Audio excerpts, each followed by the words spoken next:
President Bush cannot allow oil from the North Slope of Alaska to come to the United States of America. Because if he did, the oil-producing countries of the world who signed on the dotted line in the days of Henry Kissinger would not be obligated to take a certain portion of everything that we give them in payment for oil and turn around and buy our national debt. And the pork in Washington, D.C., and the $8 trillion debt would collapse the American economy and the American dollar. Therefore, our administration today cannot afford to allow you to get the oil from Gull Island Pool, because if they did and brought it out of the ground at $3 a barrel and allowed American refineries to refine it, gasoline at the gas pump within 1 year's time could come down to $1.50 a gallon or less. But Bush and the others in Washington know it would collapse our economy if they did it, and they cannot tell you the truth.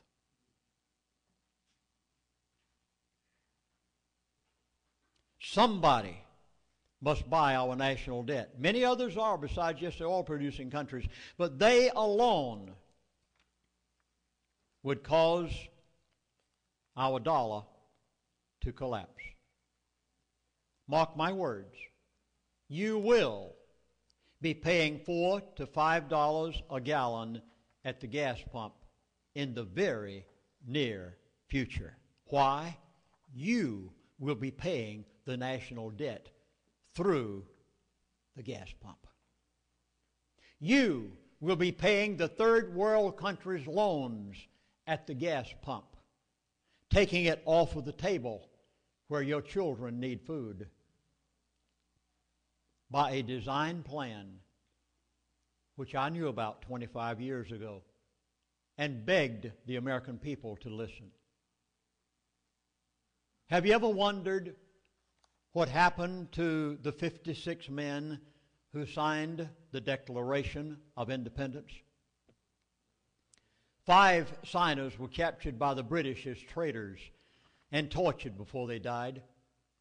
12 had their homes ransacked and burned. 2 lost their sons in the Revolutionary Army. Another had 2 sons captured. 9 of the 56 fought and died from wounds and hardships of the Revolutionary War. They signed and they pledged their lives, their fortunes, and their sacred honor. What kind of men were they? 24 were lawyers or jurists.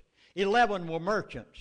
9 were farmers and large plantation owners, men of means, well-educated, but they signed the Declaration of Independence knowing fully well that the penalty would be death if they were captured.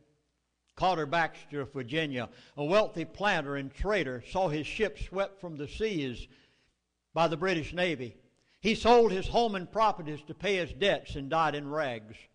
Thomas McKean was so hounded by the British that he was forced to move his family almost constantly. He served in Congress without pay, and his family was kept in hiding. His possessions were taken from him, and poverty was his reward. Vandals and soldiers, or both, looted the properties of Ellery, Clymer, Hall, Walton, Gwinnett, Haywood, Rutledge, and Middleton. At the Battle of Yorktown, Thomas Nelson Jr. noticed that the British General Cornwallis had taken over the Nelson home for his headquarters. The owner quietly urged George Washington to open fire. The home was destroyed and Nelson died bankrupt. Francis Lewis had his home and properties destroyed. The enemies jailed his wife and he died within a few months. John Hart was driven from his wife's bedside as she was dying.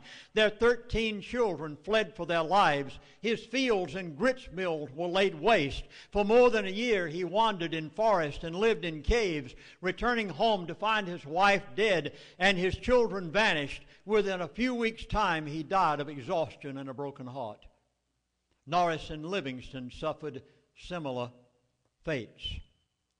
Such were the stories and the sacrifices of the 56 men who signed the Declaration of Independence. They were not wild-eyed, rabid, rousing ruffians. They were soft-spoken men of means and education. They had security, but they valued liberty more.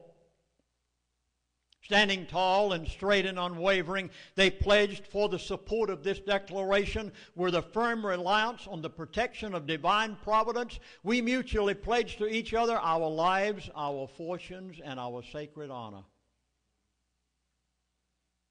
and gave to you and my son here and me the privilege of a free land, and to be an assembling tonight as free people.